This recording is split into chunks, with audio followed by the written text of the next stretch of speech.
The rain had been falling for hours, soaking the dusty paths of the small village until they turned into muddy rivers. Diana stood at the doorway of the small wooden hut she once called home, her bare feet sinking into the wet earth. Her eyes were swollen, not from the rain, but from the tears that had been falling since the day her husband was carried away in a coffin. The memory of that day still cut through her like a sharp blade. He had been her partner, her only source of strength in a place where kindness was scarce.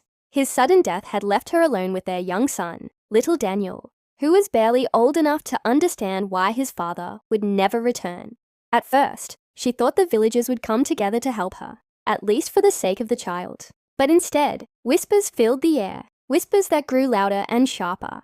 People began to avoid her. Old neighbors, who used to greet her now, turned their backs. It was as if the moment her husband was lowered into the ground, she and Daniel became invisible, unwanted. Some even told her bluntly that she had no place here anymore, that without her husband, she had nothing to contribute. One evening, as she tried to draw water from the well, 2 women from the village stood nearby and spoke just loud enough for her to hear. They said she should take her child and leave, find some other place where beggars belonged. Diana kept her head down, holding back the tears. She would not let them see her break. Days turned into weeks, and the little food they had began to disappear.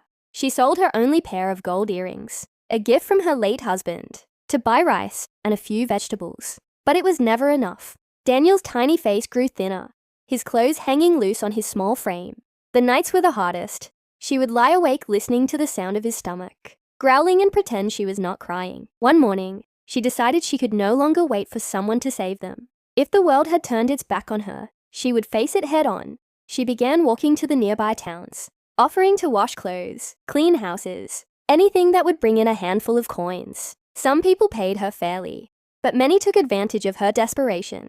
They would promise to pay after the work was done, then shut their doors in her face. Others gave her less than half of what they had agreed. But she could not argue. She needed whatever she could get, even if it was barely enough to buy a small loaf of bread for Daniel. Still, she refused to let bitterness consume her. Each day she told herself that she was doing this for her son, that every step forward, no matter how small, was a step toward a better life. Yet deep down, she also began to carry a quiet fire in her heart. She would remember every insult, every door slammed in her face, every time someone cheated her. She would remember them all. One day she promised herself she would rise so high that they would regret ever turning their backs on her. But for now, survival came first. And survival was not easy. The sun rose with a pale light, casting long shadows across the village. Diana woke before dawn, her body aching from the previous day's labor. She glanced at Daniel, still asleep on the thin mat they shared, his small hands curled against his chest. She brushed his hair gently away from his face before stepping outside. Today she planned to walk farther than usual, to a market in a town she had never visited. The journey would take hours, but she had heard there were merchants there who often needed help carrying goods. The road was uneven and damp from the night's dew. Her worn sandals slipped on the stones, but she pressed on. The market was already alive when she arrived, filled with the scent of spices, grilled fish, and fresh bread. She felt her stomach tighten at the smell, but she reminded herself she had no money to waste. Her goal was to work, not to buy. She approached the first stall, where a man was stacking baskets of vegetables. She offered to help, explaining she was strong and willing to work for a fair price. The man looked her over, then shrugged, and told her to start. She carried basket after basket until her arms felt numb. But when she asked for her pay, he laughed and handed her only a single coin. It was not even enough to buy a piece of bread. She swallowed her anger, knowing that if she protested, she would be told to leave with nothing. Determined not to return empty-handed, she moved on to other stalls. By the end of the day, she had earned just enough to buy a small bag of rice. It was far less than she had hoped for, but it was something. On the long walk home, she thought about Daniel waiting for her, and that thought gave her strength to keep moving, despite her aching feet. When she reached the village, she found a group of people gathered near her hut. They were talking in low voices, but when they saw her, the conversation stopped. She could feel their eyes on her as she walked past. Inside, Daniel was sitting quietly, his face lighting up when he saw the rice. She cooked it slowly, stretching it as much as she could so it would last at least 2 days. That night, after Daniel fell asleep, Diana sat alone in the darkness, thinking about the way the market man had cheated her. This was not the first time, and she knew it would not be the last. People saw her poverty as an opportunity, a chance to take without giving back. But she told herself she would endure it for now because she had no choice. However, a seed had been planted in her heart. One day, she would not be the desperate woman begging for scraps. One day, she would stand tall, and those who mocked her would look up to her with respect or regret. Until that day came, she would endure every humiliation and every hardship, using them as fuel for the fire growing inside her. The following weeks tested Diana in ways she never imagined. Her days began before the sun rose and ended, long after the moon had climbed high into the sky. She took any work she could find, from scrubbing the floors of strangers to carrying heavy sacks of grain from the docks. Sometimes she was paid with a few coins, sometimes with food that was already beginning to spoil, and sometimes with nothing but a dismissive wave of the hand. One afternoon, she was hired by a wealthy merchant's wife to clean their large home.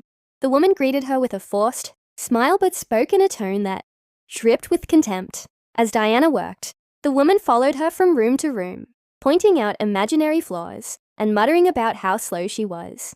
By the time Diana had finished, her hands were raw from scrubbing, yet the woman claimed she had no change and told her to come back another day for her payment. Diana knew it was a lie, but she said nothing. Arguing would only make her lose even that small promise. When she returned home that evening, she found Daniel sitting outside, waiting for her. His small face brightened at the sight of her, but she could see the hunger in his eyes. She gave him the half-stale bread she had been saving in her pocket all day. He ate it quickly, smiling between bites as though it was a feast. Watching him eat, Diana felt a deep ache in her chest, but she forced herself to smile back. The nights grew colder as the season changed, and the thin walls of their hut did little to keep out the wind.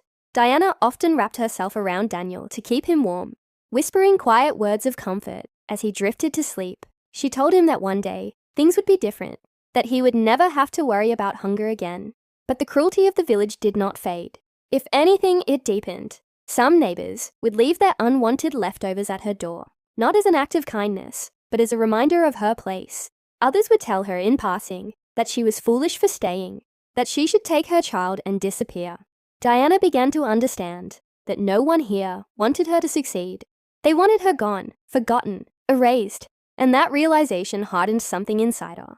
She would not leave. She would not vanish quietly. She would endure their stares, their whispers, and their petty cruelties. And one day, when she stood at the top, they would have to face her, whether they wanted to or not. One morning, Diana decided she needed to take a risk. The little money she had saved was not enough to keep them going, but it could be used to buy a small basket of vegetables from a nearby farm. She planned to sell them in the market for a small profit. It was a simple idea, yet to her it felt like gambling. With the last piece of hope she had, she walked to the farm with Daniel at her side. The farmer, a man with a heavy beard and suspicious eyes, looked her up and down before agreeing to sell her a few bundles of carrots and spinach. His price was high, far more than she expected, but she had no choice. With the basket balanced on her hip, she began the long walk to the town market.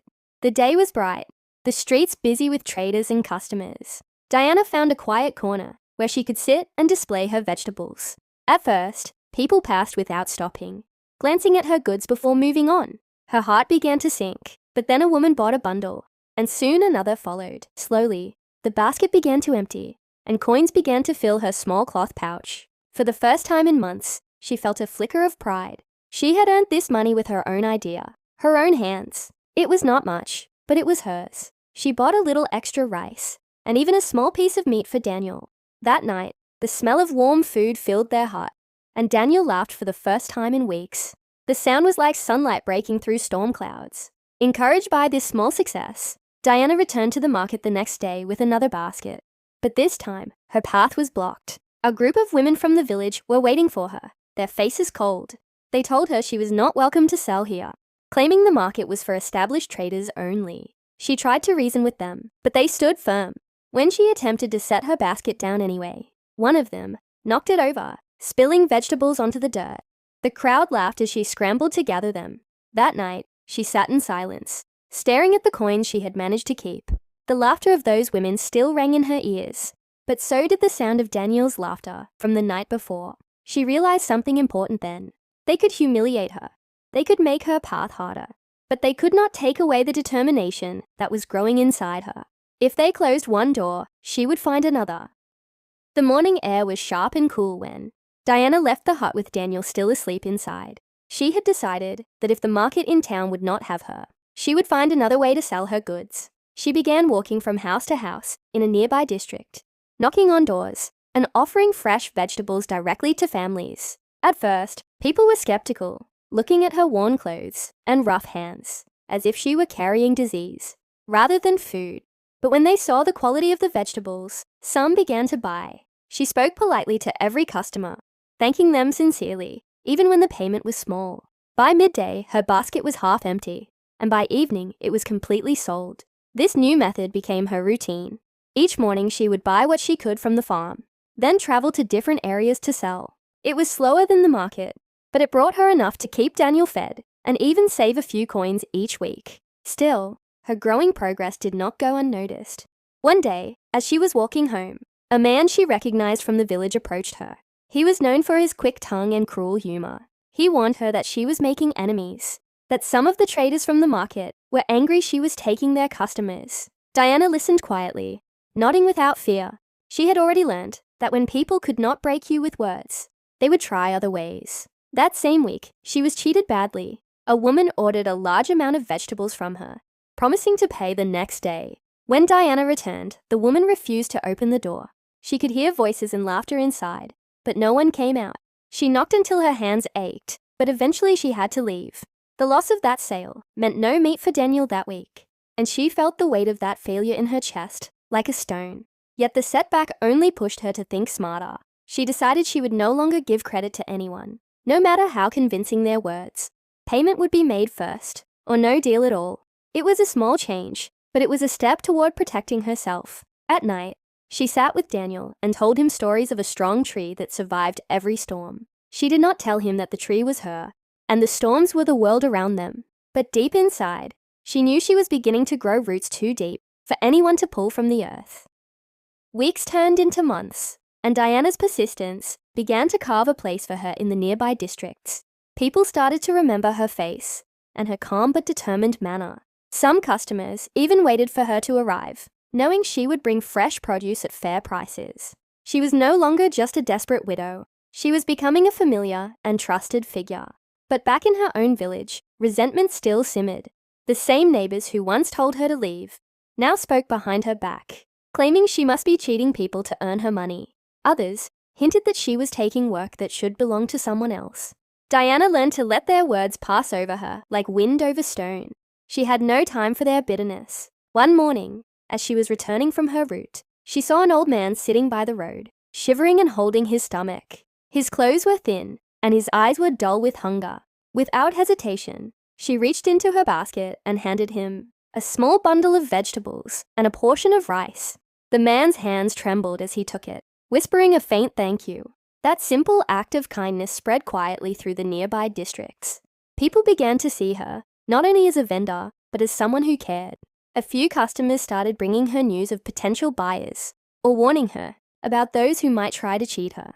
She listened, learned, and adapted, each day sharpening her instincts. Still, there were moments when the struggle felt endless. The work was hard, the profits small, and the weight of responsibility for Daniel never lifted from her shoulders. Yet every night when she saw him eating and sleeping peacefully, she knew she could endure another day. Slowly, her small savings began to grow.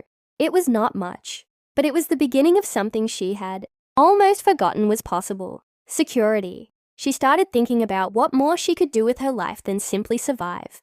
The thought was dangerous in a place where ambition was often punished, but it lit a quiet spark in her heart.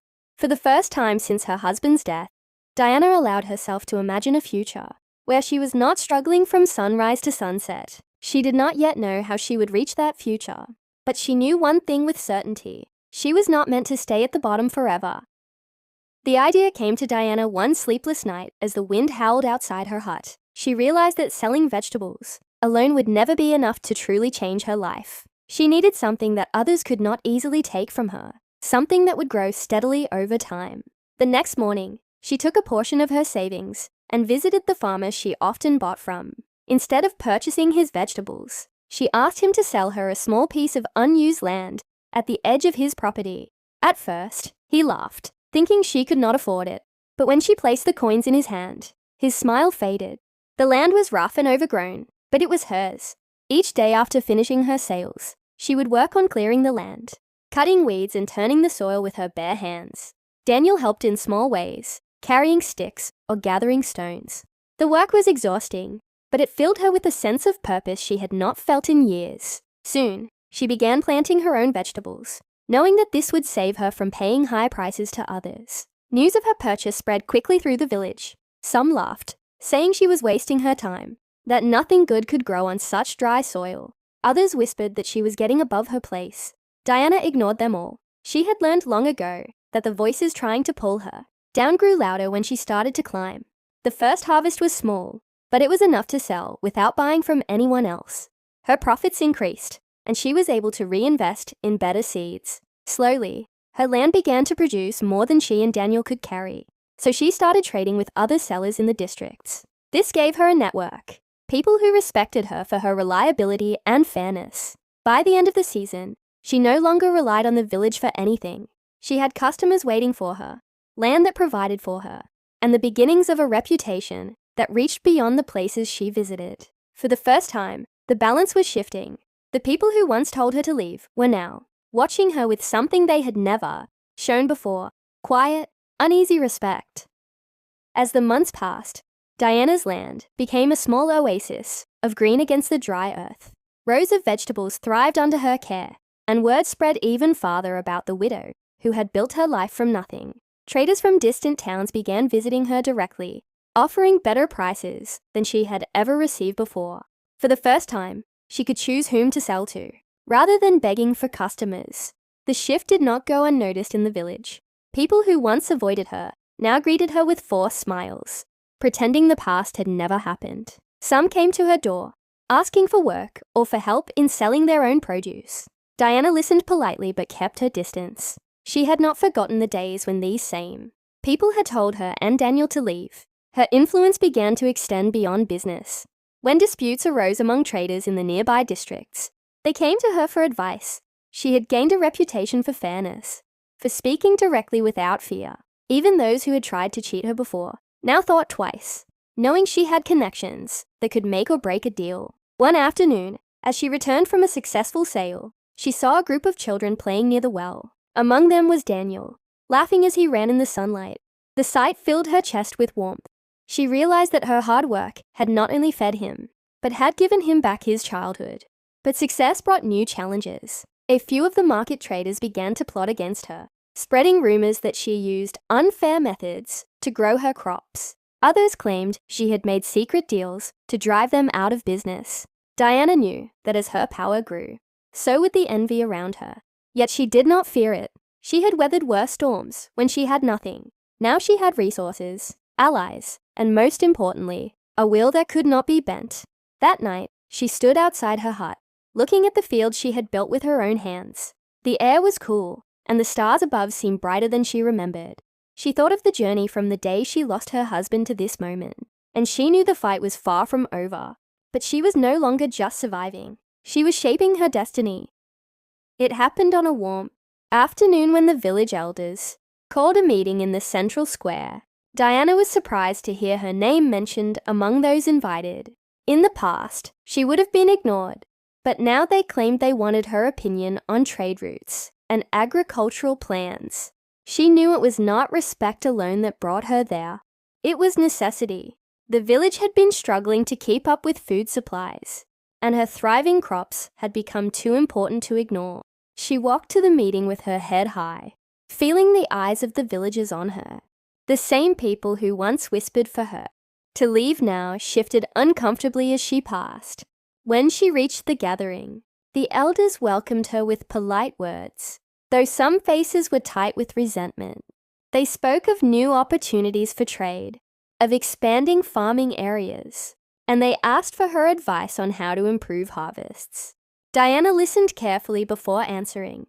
She spoke clearly, explaining the techniques she had learned through trial and error, but she also made it clear that cooperation had to be built on fairness. No one would be cheated under her watch. The crowd was silent, and she could see in their eyes that her words carried weight. After the meeting, a few villagers approached her privately, offering apologies for the way they had treated her in the past. She accepted their words with a calm smile, but gave no promises of forgetting. Forgiveness, she had learned, was not the same as trust. Trust had to be earned, and that would take time. Her role in the village began to change after that day.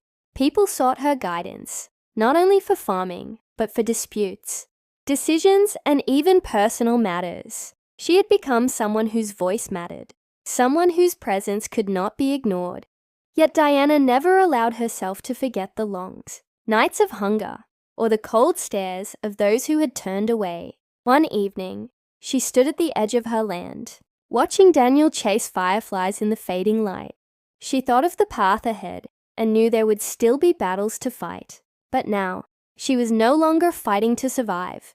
She was fighting to protect what she had built and to ensure that no one could ever take it away again. The years that followed transformed Diana into a figure of strength, known far beyond the borders of her village. Her fields expanded, her harvest grew richer, and the network of traders she worked with stretched into towns she had once only heard about in passing. She was no longer the widow struggling for scraps. She was the woman whose name was spoken, with respect in markets and meeting halls alike. The same people who had once told her to leave now came to her door in times of trouble. When drought hit the village, it was her storehouses that kept families from starving. When disputes over land threatened to divide neighbors, it was her calm voice that restored peace. And when the elders planned new trade ventures, they refused to proceed without her counsel. Daniel had grown into a tall young man with his mother's determination and sharp mind. He managed parts of the business, learning the skills she had fought so hard to gain. Together, they worked not only to grow their own success, but to strengthen the entire village's prosperity. Those who had once mocked them now depended on them. One afternoon, as Diana walked through the village, she saw the women who had once knocked her basket to the ground. Their faces had aged, and their eyes no longer held the arrogance she remembered. They greeted her with soft voices and lowered gazes. She returned their greetings with a polite nod and kept walking. She did not need to humiliate them. Her life was proof enough of how far she had risen. Standing on the hill above her fields, she let the wind carry her thoughts back to the day she had lost everything. The pain was still there, a scar that would never fade, but it no longer weakened her. It was the foundation on which she had built everything. The revenge she had dreamed of in those dark early days had come, not through cruelty, but through strength, resilience, and undeniable success. The people who once tried to erase her now looked to her for guidance. And as the sun dipped low over the green expanse of her land, Diana knew she had done more than survive. She had conquered.